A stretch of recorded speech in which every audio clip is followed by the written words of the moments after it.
जितना क्रोध करते हो उन्ना तुसी वीक कमजोर होंदे चले जाते हो। इसलिए क्रोध नू शत्रु समझो। ये मेरा शत्रु क्रोध है क्योंकि ये मैनू नुकसान पहुंचा रहा है। मैं किसी की निंदा करदा है, किसी की चुगली करदा, ये चीज मेरी शत्रु है क्योंकि ये मैनू नुकसान पहुंचा रही है। मैं किसी ना नफरत करदा, ये नफरत मेरी शत्रु है क्योंकि मैनू ਇਹਦੀ वजह ਨਾਲ बहुत नुकसान झलना पैंदा है। ये मैनू कमज़ोर करती है। मैं शक करदा हाँ, शंका करदा है अपने रिश्तियां ते, ये शंका मेरी शत्रु है क्योंकि ये मेरे रिश्तियां का नुकसान कर रही है। हुंदा कि नहीं? जवाब दिओ। हुण एक रिश्ते में शंका आ गई, रिश्ता कमज़ोर होया कि नहीं? और शत्रु का मतलब है जिहड़ी चीज़ सानू कमज़ोर करे, जिहड़ी चीज़ सानू नुकसान पहुंचावे। इसलिए अज तो बाद जदों शत्रु की गल आवे, दुश्मन की गल आवे, तो बाहर ना देखो, अपने अंदर देखो कि असली शत्रु तो मेरे अंदर दियां बुरियां आदतां है जो मैनू कमज़ोर कर रही है, जो मैनू नुकसान पहुंचा रही है। बोलो समझते हो कि नहीं? इसलिए एक बार हुण तुहानू पूछना चाहांगे कि शत्रु लफ्ज़ का अर्थ की है।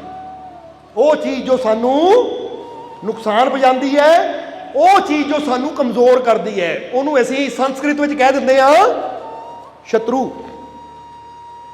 समझे हो कि नहीं? जे कोई तुहानू इदां दी सलाह दिंदा जिन्ना तुहानू कमज़ोरी मिले, यानी पुठे रास्ते चलावे, वो शत्रु। उदा ना सोचो ना मैनू नफरत है, शत्रु नहीं हो सकता। कई बार जिहनूं तुसीं शत्रु समझदे हो, बैठा घर च तुहाडे वास्ते दुआवां ही करदा होवे कि रब्बा इहदा भी भला कर दे ते भी कृपा कर दे, पर ऐसी मन के बैठे हो मेरा शत्रु नहीं। शत्रु तो वो चीज़ां जो सानू अंदर जाके नुकसान पहुंचादियां है, जो साडे बॉडी के अंदरले पार्ट्स नू डैमेज करदियां है। कहते ना शराब पींदे तो गुर्दे खराब होंदे है, नशे करते तो साडे लीवर ते प्रभाव पैंदा है, साडी किडनियां ते साडे फेफड़ियां ते प्रभाव पैंदा है। बोलो पैंदा कि नहीं? हुण बाहरों असीं शत्रु शत्रु करी जाते तो वो चीज़ां नू बंद नहीं करते जो जाके साडी बॉडी नू खराब कर रही है। इसलिए हुण होर भी शत्रु बहुत है कि जदों असीं कोई बुरियां चीज़ां सुनते हैं ना, तो साडे दिमाग जाके बुराई पैदा कर दी है। तो बुरी चीज़ भी और बुरा सुनना भी शत्रु, क्योंकि सानू नुकसान पहुंचा रही है। समझते हो कि नहीं? ताही किया जाता अच्छा सुनो, अच्छा खाओ, अच्छा कर्म करो, क्योंकि अच्छाई ही तुहाडी मित्र है। और मित्रता का मतलब भी जरा हुण समझ लेना। मित्र का उत्थे अर्थ की कढ़िया गया? मित्र का अर्थ कढ़िया गया कि वो चीज़ जो सानू शक्ति दिंदी है और सानू फायदा दिंदी है। हुण तुसीं सिमरन करदे हो या मुरशद दे कोल बहिंदे हो, तो ताही अर्जुन ने कहा कि कृष्ण मेरे गुरु भी मेरे सखा भी। सखा का मतलब मित्र, और मित्र का मतलब जो सानू फायदा देवे और सानू मजबूत करे। हुण जे इत्थे बह के साडे बचन सुन के तुहानू एक हिम्मत मिलती है, तुहाडे एक हौसला मिलता है, तो समझ लो तुहाडे सब तो बड़े मित्र ऐसे ही हैं जो तुहानू मजबूत कर रहे हैं। समझते हो कि नहीं? तो जे असीं डराई जाइए तुहानू, ਉਹ ਤੁਸੀਂ ਇਦਾਂ ਹੋ ਜਾਣਾ, ਤੁਸੀਂ कमज़ोर हो ही जाओ, तो फिर समझ लो ऐसी तुहाडे शत्रु आ जो तुहानू कमज़ोर कर रहे हैं। क्योंकि ताकत बाहरली नहीं होंदी, ताकत अंदरली भी होंदी है। हुण कई बार बच्चे नू कह दिंदे ना, वो बच्चा उत्थे ना जाई, उत्थे भूत है, तेनू फड़ लैना होना। तो माता पिता बच्चे दे शत्रुआं नू कमज़ोर कर रहे हैं, अपने फायदे वास्ते बच्चे नू डरा रहे हैं। तेनू भूत ने फड़ लेना, वो फलाना साधु घूमदा गली च, बाहर ना जाई, साधु ने चक के लै जाना। वो बच्चा इन्ना अंदरों डर जाता, कमज़ोर पै जाता, कल्ला दुकान तक नहीं जाता। ये शत्रुता है। कई बार इंसान के माता पिता दोस्त मित्र जिन्होंने अपना कहते वो भी शत्रु का काम करते हैं, उन्होंने डराते हैं। वो बाहर ना निकली, करोना ने फड़ लेना तेन। समझते हो कि नहीं? कमज़ोर क्यों करते हो? बल्कि उल्टा कहो, वो फिक्र ना करे, अगर मालिक तेरे नाल है, निडर होके जी मरना तो है, डरना की कि जिन्ने भी श्वास है अपने मालिक से विश्वास रख, खुशी के नाल जी। क्योंकि असीं कई बार एक गल कही दी, इत्थे भी कहना चाहांगे कि डर मृत्यु नहीं रोकदा।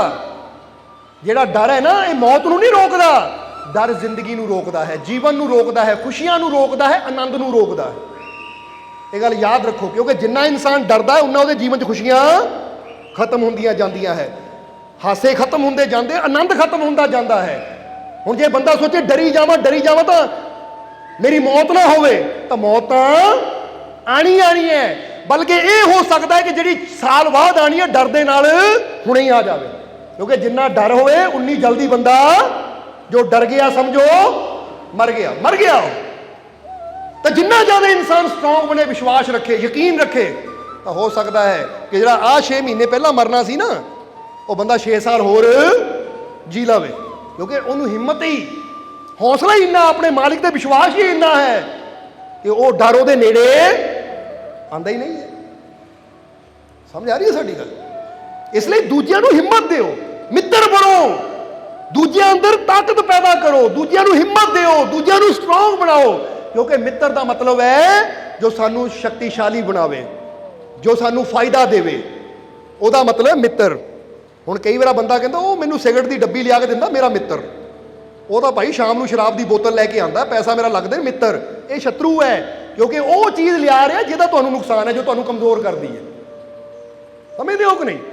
ਇਸ ਲਈ ਇਹ ਨਾ ਦੇਖੋ ਕਿ ਉਹ ਮੇਰਾ ਦੋਸਤ, ਉਹ ਮੇਰੇ ਵਾਸਤੇ ਆਹ ਚੀਜ਼ ਲੈ ਕੇ, ਇਹ ਦੇਖੋ ਉਹ ਚੀਜ਼ ਮੈਨੂੰ ਕਮਜ਼ੋਰ ਕਰਨ ਵਾਲੀ ਹੈ, ਮੈਨੂੰ ਨੁਕਸਾਨ ਪਹੁੰਚਾਉਣ ਵਾਲੀ, ਤਾਂ ਫਿਰ ਇਹ ਸ਼ਤਰੂ ਹੈ। ਤਾਂ ਜੇ ਉਹ ਚੀਜ਼ ਮੈਨੂੰ ਫਾਇਦਾ ਦੇਣ ਵਾਲੀ ਹੈ, ਮੈਨੂੰ ਮਜ਼ਬੂਤ ਬਣਾਉਣ ਵਾਲੀ ਹੈ, ਫਿਰ ਇਹ ਚੀਜ਼, ਇਹ ਬੰਦਾ ਮੇਰਾ ਮਿੱਤਰ ਹੈ। ਸਮਝਦੇ ਹੋ ਕਿ ਨਹੀਂ? ਇਹਲੇ ਦਾਰੂ ਦੀ ਬੋਤਲ ਲਿਜਾਣ ਨਾਲੋਂ ਚੰਗਾ ਅਗਲੇ ਨੂੰ ਪ੍ਰੋਟੀਨ ਦਿਓ, ਅਗਲੇ ਨੂੰ ਕੋਈ ਹੈਲਦੀ ਚੀਜ਼ ਦਿਓ, ਕੋਈ ਫਲਾਂ ਦਾ ਜੂਸ ਦਿਓ, ਫਰੈਸ਼ ਜੂਸ ਪੀ ਭਾਈ, ਆ ਲੈ ਮੈਂ ਕਿਲੋ ਸੇਬ ਤੇਰੇ ਵਾਸਤੇ ਲੈ ਕੇ ਆਇਆ, ਆ ਖਾ। ਇਹ ਤਾਂ ਮਿੱਤਰਤਾ ਦੇ ਕੰਮ ਹੈ ਕਿ ਉਹ ਚੀਜ਼ ਦੇ ਰਿਹਾ ਜਿਹਦੇ ਨਾਲ ਫਾਇਦਾ। ਉਹਨੂੰ ਸਮਝਦੇ ਹੋ ਕਿ ਨਹੀਂ? ਸਮਝ ਆ ਰਹੀ ਹੈ ਕਿ ਨਹੀਂ? ਇਸ ਲਈ ਹੁਣ ਇੱਕ ਗੱਲ ਦਾ ਜਵਾਬ ਦੇਣਾ ਕਿ ਤੁਸੀਂ ਆਪਣੇ ਆਪ ਦੇ ਮਿੱਤਰ ਹੋ ਜਾਂ ਆਪਣੇ ਆਪ ਦੇ ਸ਼ਤਰੂ? ਜਵਾਬ ਨਹੀਂ ਆਇਆ। ਪਤਾ ਹੈ ਕੀ ਜਵਾਬ ਦਈਏ? ਸ਼ਤਰੁਤਾ ਵਾਲੇ ਕੰਮ ਹੀ ਕਰ ਰਹੇ ਹਾਂ ਅਸੀਂ, ਗਾਲੀਆਂ ਦਿੰਦੇ ਆ, ਸ਼ਤਰੁਤਾ ਹੀ ਆ। ਫਿਰ ਬੁਰਾ ਬੋਲਾਂਗੇ ਤਾਂ ਫਲ ਬੁਰਾ ਮਿਲਣਾ, ਤਾਂ ਫਿਰ ਮਿੱਤਰ ਕਿੱਥੋਂ ਹੋਏ ਆਪਣੇ? ਅੱਜ ਤੋਂ ਮਿੱਤਰ ਬਣੋ, ਆਪਣੇ ਦੋਸਤ ਬਣੋ, ਆਪਣੇ ਉਹਨਾਂ ਬੁਰਾਈਆਂ ਦਾ ਤਿਆਗ ਕਰੋ, ਉਹ ਬੁਰੀਆਂ ਆਦਤਾਂ ਨੂੰ ਛੱਡੋ ਜਿਹੜੀਆਂ ਸਾਨੂੰ ਕਮਜ਼ੋਰ ਕਰਨ ਵਾਲੀਆਂ ਹੈ, ਜੋ ਸਾਨੂੰ ਨੁਕਸਾਨ ਪਹੁੰਚਾਉਣ ਵਾਲੀਆਂ ਹੈ। ਕਿਉਂਕਿ ਇੰਨੀ ਕੁ ਸਮਝ ਤਾਂ ਰੱਬ ਨੇ ਦਿੱਤੀ ਹੋਈ ਹੈ ਕਿ ਕਿਹੜੀ ਚੀਜ਼ ਸਾਡੇ ਫਾਇਦੇ ਵਾਲੀ ਹੈ ਤੇ ਕਿਹੜੀ ਚੀਜ਼ ਸਾਡੇ ਨੁਕਸਾਨ ਵਾਲੀ ਹੈ। ਇਸ ਲਈ ਹੁਣ ਇਸ ਸ਼ਬਦ ਨੂੰ ਪੂਰਾ ਕਰੀਏ, ਫਿਰ ਸਤਸੰਗ ਦੀ ਸਮਾਪਤੀ ਕਰੀਏ ਕਿ ਮੇਰਾ ਕੋਈ ਦੁਸ਼ਮਣ ਨਹੀਂ ਰਹਾ, ਨਾ ਕੋਈ ਆਏ ਨਜ਼ਰ ਅਬ ਤੇਰੇ ਸਿਵਾ। ਹੁਣ ਤਾਂ ਜਿੱਧਰ ਦੇਖਦਾ ਮੈਂ, ਮੇਰੇ ਮਾਲਿਕ ਮੈਨੂੰ ਤੂੰ ਹੀ ਤੂੰ ਨਜ਼ਰ ਆਂਦਾ। ਹੁਣ ਹਰ ਜਗ੍ਹਾ ਤੂੰ ਹੀ ਹੈ, ਤਾਂ ਫਿਰ ਹੁਣ ਕਿਹੜਾ ਦੁਸ਼ਮਣ? ਕੌਣ ਦੁਸ਼ਮਣ? ਹੁਣ ਤਾਂ ਹਰ ਜਗ੍ਹਾ ਤੂੰ ਹੀ ਹੈ। मेरा कोई दुश्मन नहीं रहा, ना कोई आए नजर अब तेरे सिवा। है अजीब रिश्ता तेरे इश्क का, है अजीब रिश्ता तेरे इश्क का, जो हर एक बुराई से तोड़ दे। मुझे लाख दे ना करोड़ दे।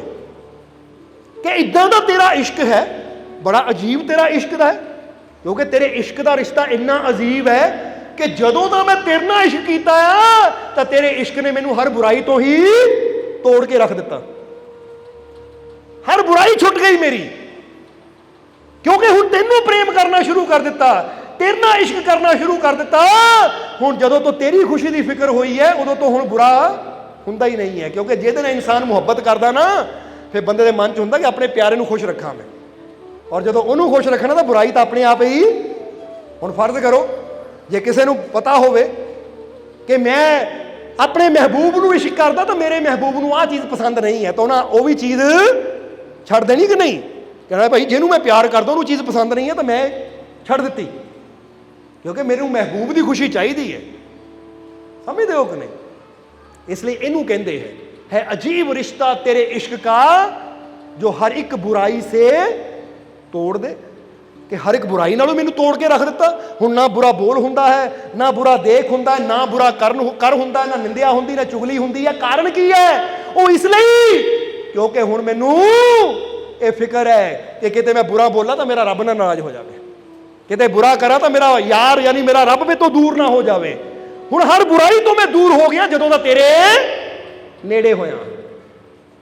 इहनूं कहंदे प्रेम। नहीं तो अज इंसान प्रेम दियां गल्लां तां करदा है, मुहब्बत दियां गल्लां तां करदा ही है, पर जरा गौर करो इत्थे प्रेम की गल चली है। चलो हुण फिर करांगे, टाइम बहुत हो गया। नहीं तो दो फकीरां दे किस्से याद आ गए, पर हुण टाइम काफ़ी होने दे करके, और हुण जिद्दां दस्सिया हुण सत्संग नूं समाप्ति तरफ लैके चले आ। पर यह याद रखो, इत्थे जांदे जांदे इशारा करना चाहांगे कि तुसीं भी ऐसा इश्क अपने अंदर अपने मालिक दा पैदा कर दिओ कि जिद्दां दस्सिया कि उदों तो मैं हर बुराई तो दूर हो गया जदों अपने मालिक दे नेड़े होया। बोलो समझदे हो कि नहीं? हुण दो ही चीज़ां हो सकदियां, या तो बुराई दे नेड़े हो जाओ, रब तो दूर हो जाओ, तो या फिर अपने मालिक दे नेड़े हो जाओ, अपने रब दे नेड़े हो जाओ, तो हर बुराई तो दूर हो जाओ।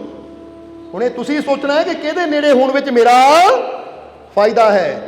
क्योंकि किहड़ी चीज़ मैनू कमज़ोर करती है, मेरा नुकसान करती है, तो किहड़ी चीज़ मैनू मजबूत करती है, मैनू फायदा दिंदी है। हुण जिहड़ी मजबूत करे फायदा देवे वो तुहाडी मित्र, तो जिहड़ी कमज़ोर करे नुकसान देवे वो तुहाडी शत्रु।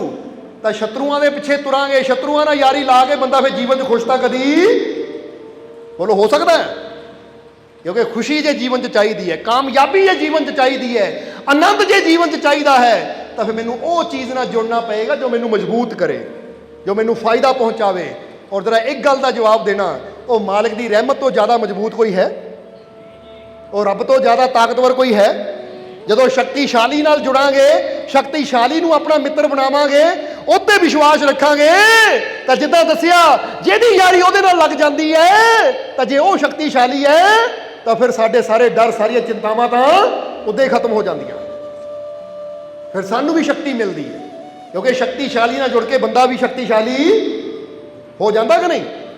एक गल का जवाब देना, जे एक राजा है, या फर्ज करो राजा छड्डिए, कोई CM है, चीफ मिनिस्टर है, या कोई राष्ट्रपति है, हुण जिहड़ा बंदा राष्ट्रपति की कुर्सी ते बह गया, ਉਹਦੇ बेटे ਨੂੰ ताकत मिल गई कि नहीं? ਉਹਦੀ पत्नी ਨੂੰ शक्ति मिल गई कि नहीं? हालांकि बैठी कुर्सी ते पत्नी नहीं है, बच्चे नहीं है, पर बाप का बैठना ही वो बच्चे ਨੂੰ भी शक्तिशाली बनाता। फिर बच्चा की कहता है, वो मेरा बाप राष्ट्रपति है, या पत्नी कहती है मेरा पति राष्ट्रपति है। समझते हो कि नहीं? हुण उन्होंने ताकत मिली कि नहीं? क्योंकि ਉਹਦੇ ਨਾਲ जुड़े हुए। हुण जरा सोचो, जे एक पत्नी या एक बच्चा मान कर सकता है कि मेरा पिता राष्ट्रपति है, ਉਹਦੇ ਨਾਲ जुड़ के मान कर सकता, क्योंकि ਉਹਦਾ खून है, वो मान करता। फिर तो ਤੁਹਾਡੇ अंदर किहदा नूर है? ਤੁਸੀਂ किहदे नूर तो बने हो? किहड़ी शक्ति ने ਤੁਹਾਨੂੰ पैदा किया है? वो शक्तिशाली परमात्मा जो सारे ब्रह्मंडा का मालिक है। तो फिर ਤੁਹਾਨੂੰ भी ये होना चाहिए है, वो मेरा मालिक, मेरा परमात्मा ब्रह्मंडा का राजा है, वो ब्रह्मंडा का शक्तिशाली पिता है, तो मैं भी ਉਹਦਾ बच्चा है। मैं कमजोर कितना हो सकता है? मैं कमजोर कितना हो सकता? ਉਹਦੀ शक्ति मेरी शक्ति है। बस गल तो विश्वास की है, क्योंकि जिद्दां दसिया कि जिहड़ा सब दी संभाल कर सकता, ਉਹਦੇ वास्ते ਤੁਹਾਨੂੰ संभालना कोई बड़ी गल नहीं है। पर एक बार विश्वास करके तो देखो, यकीन करके तो देखो अपने मालिक पे, फिर देखो तुहाडे जीवन दी सारियां कमियां पूरियां हो जाणगियां। इसलिए कह दिओ, मैनू अपने मालिक ते पूरा, मैनू अपने मालिक ते पूरा, मैनू अपने मालिक ते पूरा, मेरियां झोलियां रहमत नाल, मेरियां झोलियां रहमत नाल, मेरियां झोलियां रहमत नाल, मेरे सारे दुख दूर, मेरे सारे दुख दूर, मेरे सारे दुख दूर। मेरा मालिक मेरे, मेरा मालिक मेरे, मेरा मालिक मेरे। ये गल याद रखना, घर बह के भी कह लिया करो कभी कभी कि मेरे, जिद्दां दसिया ना 3-4 जो गल्लां, कि मैनू अपने मालिक ते पूरा, मेरा मालिक मेरे, मेरे सारे दुख दूर, मेरियां झोलियां खुशियां नाल, मेरियां झोलियां रहमतां नाल। ये 5 के शब्द हैगे है। घर भी 10 मिनट बह के सोच लिया करो, अंदर बोल नहीं सकते तो अंदर ही सोच लिया करो, बड़ा फर्क पेगा तुहानूं।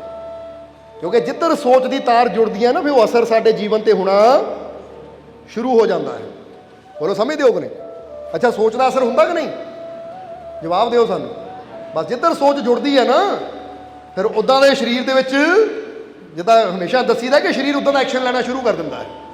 हुण तुसीं शांत हो के बैठे हो ना, ਤੁਹਾਨੂੰ कोई कहे वो तेनों फलाने ने गाल कढ़ी सी 2 दिन पहला, ਤੁਹਾਨੂੰ याद आनी, ਤੁਹਾਡਾ फिर अंदर खून खोलना शुरू हो जाना। क्योंकि गल चाहे 4 दिन पुरानी हो, कई तो इदां दे देखे है, वो साल 10-10 साल पहले दी गल्लां याद करके अज गुस्से आ जाते हैं। लै आ बंदा मैनू गुस्सा आ गया, तो वो होया की है? उन्होंने कहा ही कुछ नहीं, वो नहीं अज नहीं गया, 10 साल पहले इन्हें गाल कढ़ी सी, अज देख के गुस्सा आ गया मैं। कमाल की गल, अज कुछ भी नहीं होया, सोच उत्थे चली गई। हुण गाली वाली सोच देख के अंदर गुस्सा आ सकता है? गाली यानी बुरा शब्द, गाली बारे सोच के जो अंदर गुस्सा आ सकता है, तो अपने मालिक बारे सोच के रहमत क्यों नहीं आएगी? जीवन में खुशियां क्यों नहीं आएंगी? पर असीं करते की हैं, चाहते रहमत, पर सोचते हमेशा बुराई है। सोचते हमेशा की है, वो फलाना कुछ ना कर दे, फलाना कुछ ना कर दे। बोलो समझते हो कि नहीं? ये क्यों नहीं सोचते कि हर जगह मेरा मालिक है, मेरा कोई कुछ बिगाड़ नहीं सकता, क्योंकि मेरा मालिक मेरे या तू मेरा राखा या जिसके सिर ऊपर तू स्वामी। बस यकीन रखो किन्नियां गल्लां, किन्ने शब्द, किन्ने कलाम ऐसे है जो गुरुआं रहबरां ने इसलिए कहे है कि ताकि साडे अंदर विश्वास पैदा होवे कि असीं एवें डरदे ना फिरीए, बल्कि अपने रब ते पूरा यकीन रखिए, विश्वास रखिए कि हर जगह साडे नाल है। इसलिए यकीन रखना है तुसीं भी, फिर तुसीं देखोगे तुहाडी ये जिंदगी बदल जाएगी, तुहाडा जीवन बदल जाएगा।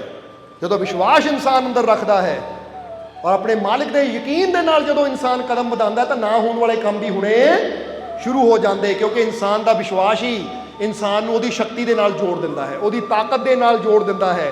तो जिथे उहदी ताकत जुड़ जाए उत्थे ना होने वाले काम भी होने शुरू हो जाते हैं।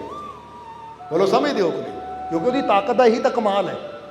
इसलिए कभी भी अपने आप नूं कल्ला ना समझो, बल्कि अपने अंदर विश्वास रखो, यकीन रखो कि मैं कल्ला नहीं है, जिसने मैनू पैदा किया हर पल हर घड़ी मेरे नाल है, वो आप ही मेरी संभाल करेगा। इसलिए यकीन रखो अपने मालिक ते, भरोसा रखो अपने मालिक ते। और जिद्दां अज पहुंचे हो 23 तरीक दिन ऐतवार नूं भी जरूर पहुंचने की कोशिश करनी है और मालिक के चरणों 'च हाज़री लगानी है, सत्संग दे विच आके बैठना है और मालिक दीयां रहमतां दे नाल अपनी झोलियां नूं असीं भरपूर करना है। और इस दे नाल नाल एक होर चीज़ दसांगे, फिर सत्संग की समाप्ति करांगे, क्योंकि तुहानूं दस्सिया गया कि 13 जून आ रही है। 13 जून सालाना मेला है। जो तुसीं निशान साहब देख रहे हो, जिथे खड़ के तुसीं बेनती करते हो, इन्हां दे चोले साल बाद बदले जाते हैं। इस 13 जून बड़े मालिकां दा सालाना वरसी का दिन भी है, क्योंकि 1992 13 जून नूं ही बड़े मालिक दुनियावी तौर पर इस संसार चों पर्दा करके वो मालिक की जाते हक च लीन हो गए सी। सो जदों पीर फकीर दुनिया तो जाते हैं तो उर्स का दिन हुंदा है। तां ही तां तुसीं किते भी देखो पीरां फकीरां दे दरबार ते जे तुसीं करोगे ना चैक कि उर्स कदों मनाया जाता है, तो उर्स उदों मनाया जाता जदों उन्हें रूह परमात्मा च लीन हो गई सी। क्योंकि वो कहते सी जिस मरने ते जग डरे मेरे मने आनंद, क्योंकि ये टाइम था जी जदों रूह ने अपनी मंजिल नूं पाया। यानी ये एक जिद्दां कहते ना ज्योति जोत विच समा गई, ये बूंद सागर च समा गई, तो उन्हां वास्ते खुशी का दिन हुंदा सी कि लै भी अज खुशी का दिन है कि सानू अपने महबूब का दीदार हो गया या उहदे च लीन हो गए। इसलिए 13 जून निशान साहब की चढ़ाई का दिन है, सालाना मेला है, हज़ारां की गिनती जी पहुँचते हैं। तो उस दिन तुसीं भी, क्योंकि पहले ही 2 हफ्ते क्यों दसन लगे, हुण समझ लो अज 2-3 हफ्ते रह गए हैं, तां दस रहे हैं कि तुसीं आप भी हुम हुमा के पहुँचना। तो अपने सज्जणा मित्रां रिश्तेदारां नूं भी कहना है कि 13 जून दिन ऐतवार नूं असीं जरूर वो खुशियां दे पलां 'च शामिल होइए, क्योंकि जदों फकरां दे झंडे चढ़ते ने कर्मां वाले ही दीद करते ने, वो खाली झोलियां भरते ने जो सिर्फ फकरां दे चरनी कदमी धरते हैं। कि जदों फकरां दे झंडे चढ़ते हैं तो कर्मां वाले हुंदे जिहड़े वो दीद करते हैं, दीदार करते हैं, और फिर खाली झोलियां भर जांदियां इंसान दियां, जिहड़े उस दिन आके उस वक्त ये सिर अपना उहदे कदमां 'च रख दिंदे हैं। इसलिए ये याद रखना कि बड़ा खुशियां का दिन है, हुम हुमा के सारे ने पहुँचना है। तो नाले ये भी कहना चाहांगे एक दिन खुशियां का हज़ारां की गिनती जी पहुँचने हैं। इसलिए असीं चाहते कि तुसीं चाहे 1 रुपए का योगदान पाओ, पर योगदान पाओ जरूर, क्योंकि सारे दे सहयोग नाल जदों कोई चीज़ हुंदी है ना तो फिर उहदा आनंद भी वखरा हुंदा है। तो इंसान नूं वो नेकियां कमाण का मौका भी मिल जाता है कि ये खुशियां भरे दिन च मेरी भी किरत कमाई चों चाहे थोड़ा ही गया पर गया जरूर है। क्योंकि जदों उहदे रस्ते ते असीं 1 रुपया भी खर्च करते हैं तो फिर वो परमात्मा कई गुणा करके सानू दिंदा। पर यह गल खुशी दी है, कोई जबरदस्ती नहीं है किसी वास्ते, क्योंकि गल प्रेम दी है। तां तां कबीर साहब ने भी किया, जदों माता लोई जी ने पूछया कि सतगुरु, क्योंकि कबीर साहब नूं माता लोई जी अपना गुरु भी मानती सी तो पति तो सी गई, पर कबीर साहब की बड़ी इज्जत भी करते सी, बड़ा प्यार सी। एक दिन माता लोई जी ने पूछया कबीर साहब नूं कि सतगुरु आ जिहड़े गृहस्थी जीवन विच जीण वाले लोग है, ये काम धंधे करते हैं, काम कार करते हैं, और काम करदे कई बार झूठ बोल हो जाता है, कई बार चीज़ घट वध तोल हो जाती है, कई बार माड़ी चीज़ नूं चंगा कह के बंदा बेच दिंदा है। हुंदा ना दुकानदार आ कपड़ा बड़ा वधिया है जी, बंदे लै जाते बाद चों रंग उतर गया। हुण कई बार हो जाते इदां दे कर्म, क्योंकि बंदे ने अपनी दुकान भी तो चलानी है ना, अपना कामकार भी तो करना ही है। तो माता लोई जी ने सवाल किया कि जे इदां उपर थले इंसान तो हो जाता, झूठ बोल हो जाता है, घट तोल हो गया या कुछ हो गया, तो सतगुरु ये पाप तो मुक्ति किदां मिलती है।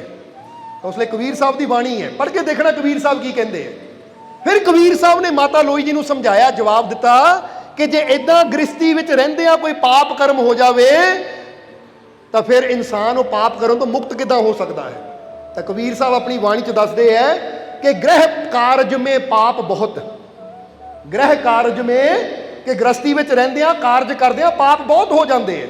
ਗ੍ਰਹਿ ਕਾਰਜ ਮੇ ਪਾਪ ਬਹੁਤ ਕਹਿਤ ਕਬੀਰ ਸੁਨ ਲੋਈ, ਕਹਿੰਦੇ ਕਹਿਤ ਕਬੀਰ ਸੁਨ ਲੋਈ, ਯਾਨੀ ਮਾਤਾ ਲੋਈ ਜੀ ਨੂੰ ਕਹਿ ਰਹੇ ਕਿ ਸੁਣ ਲੋਈ, ਗ੍ਰਹਿ ਕਾਰਜ ਮੇ ਪਾਪ ਬਹੁਤ ਕਹਿਤ ਕਬੀਰ ਸੁਨ ਲੋਈ, ਤਾਂ ਹਿਤ ਦਾਨ ਜ਼ਰੂਰੀ ਹੈ ਮੁਕਤੀ ਤਾਹੀਂ ਤੇ ਹੋਈ। ਕਹਿੰਦੇ ਫਿਰ ਇਨਸਾਨ ਨੂੰ ਚਾਹੀਦਾ ਹੈ ਕਿ ਅਗਰ ਉੱਪਰ ਥੱਲੇ ਕੁਝ ਹੋ ਜਾਂਦਾ ਹੈ, ਕੋਈ ਝੂਠ ਬੋਲ ਹੋ ਗਿਆ, ਕਰਮ ਹੋ ਗਿਆ, ਤਾਂ ਫਿਰ ਉਹ ਚੋਂ ਉਹ ਕਮਾਈ ਨੂੰ ਨੇਕ ਪਾਸੇ ਲਾਵੇ। ਜਦੋਂ ਉਹ ਚੋਂ ਨੇਕ ਪਾਸੇ ਲਾਂਦਾ ਹੈ ਤਾਂ ਉਹਦੇ ਪਾਪ ਜਿਹੜੇ ਧੁੱਲ ਜਾਂਦੇ ਹੈ। ਕਿਉਂਕਿ ਜਿੱਦਾਂ ਇੱਕ ਛਿੱਟੇ ਪੈ ਜਾਂਦੇ ਨਾ ਬੰਦੇ ਦੇ ਕੱਪੜੇ ਤੇ, ਤਾਂ ਬੰਦਾ ਪਾਣੀ ਨਾਲ ਧੋਂਦਾ ਹੈ ਤਾਂ ਛਿੱਟੇ ਸਾਫ਼ ਹੋ ਜਾਂਦੇ ਹੈ। ਇਸ ਲਈ ਪ੍ਰੋਗਰਾਮ ਤਾਂ ਹੋਣਾ ਹੀ ਹੈ, ਕਿਉਂਕਿ ਸਾਲਾਨਾ ਪ੍ਰੋਗਰਾਮ ਹੈ, ਹਰ ਸਾਲ ਹੁੰਦਾ ਹੈ। ਪਰ ਇਨਸਾਨ ਵੀ ਫਿਰ ਕਹਿ ਸਕਦਾ ਹੈ ਕਿ ਭਾਈ ਇਸ ਪ੍ਰੋਗਰਾਮ ਵਿੱਚ ਮੇਰੀ ਵੀ ਕਮਾਈ 'ਚੋਂ ਤਿਲ ਫੁੱਲ ਜੋ ਵੀ ਹੈ ਹਿੱਸਾ ਉਹ ਗਿਆ ਹੈ। ਤਾਂ ਕਿੱਡੀਆਂ ਰਹਿਮਤਾਂ ਇਨਸਾਨ ਦੀ ਝੋਲੀ 'ਚ ਪੈ ਜਾਂਦੀਆਂ ਹੈ, ਕਿਉਂਕਿ ਖਾਸ ਮੌਕੇ ਖਾਸ ਵਕਤ ਹੁੰਦੇ ਹੈ, ਜਦੋਂ ਹਜ਼ਾਰਾਂ ਜੀਵ ਇਕੱਠੇ ਹੁੰਦੇ ਹੈ, ਲੰਗਰ ਵੀ ਦਿਨ ਰਾਤ ਚੱਲਦੇ ਹੈ, ਫਿਰ ਐਡਾ ਰਹਿਮਤਾਂ ਦਾ ਦਿਨ ਹੈ। ਤਾਂ ਜਦੋਂ ਇਨਸਾਨ ਨੂੰ ਮੌਕਾ ਮਿਲੇ ਆਪਣੀ ਸ਼ਰਧਾ ਅਨੁਸਾਰ ਜੇ ਇਨਸਾਨ ਯੋਗਦਾਨ ਪਾਉਂਦਾ ਹੈ ਤਾਂ ਫਿਰ ਮਾਲਕ ਦੇ ਘਰ 'ਚੋਂ ਬਹੁਤ ਕੁਝ ਲੈ ਜਾਂਦਾ ਹੈ। ਇਸ ਲਈ ਯਾਦ ਰੱਖਣਾ 13 ਤਰੀਕ ਨੂੰ ਪਹੁੰਚਣਾ ਵੀ ਜ਼ਰੂਰ ਹੈ। ਔਰ ਜਿੱਦਾਂ ਦੱਸਿਆ ਕਿ ਅਸੀਂ ਆਪਣੀ क्षमता के अनुसार, अपनी खुशी के अनुसार ये प्रोग्राम 'ਚ योगदान पाने की भी जरूर कोशिश करिए, ताकि ये प्रोग्राम को धूमधाम के नाल मनाया जाए और मालिक दी रहमतां नूं प्राप्त करके अपना जीवन सफल बनाया जाए। और हुण अंत विच यही उस मालिक के चरनां 'च अरदास बेनती करांगे कि मालिक तुहानूं सब नूं नाम नाल जुड़न की ताकत देण, तुहानूं सब नूं नाम जपण की ताकत देण, सेवा सिमरन करन दा मालिक तुहानूं बल बख्शण और तुहाडीआं सब दीआं तकलीफां, दुखां, दर्दां, परेशानियां नूं मालिक दूर कर देण, तुहाडीआं सब दीआं झोलियां नूं मालिक खुशियां नाल भरपूर कर देण। आने वाला समा तुहाडे सब दे वास्ते खुशियां भरिया होवे, कामयाबी सफलता भरिया होवे, सुख समृद्धि नाल मालिक तुहानूं भरपूर करन, दिन दुगनी रात चौगनी मालिक तुहानूं तरक्की देण और हर तकलीफ, हर दुख तो, हर परेशानी तो मालिक तुहानूं बचा के रखन। और अज जिन्ने भी जीव उस मालिक के चरणों 'च हाज़री लगा रहे हैं, मालिक तुहाडी सब दी हाज़री अपने चरणों 'च कबूल करन। और जेडे जीव अज उस मालिक के नाम दी न्याज़ां लैके आए हैं, जे कोई अपनी तकलीफ दुख की न्याज़ लैके आया है, तो जिस भावना नाल जीव न्याज़ लैके आया है, मालिक उहदी उह भावना नूं, उहदी कामना नूं, उहदी बेनती नूं पूरा करन, उहदी न्याज़ नूं कबूल करन।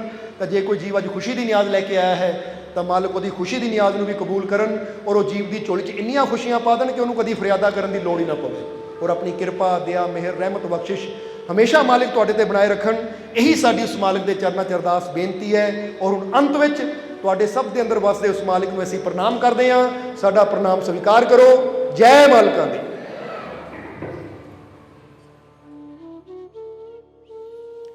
सब्सक्राइब कीजिए सर्व संध्या दरबार कांटिया शरीफ चैनल को और बेल आइकन दबाइए मालिक जी की लेटेस्ट सत्संग की वीडियो को सबसे पहले देखने के लिए।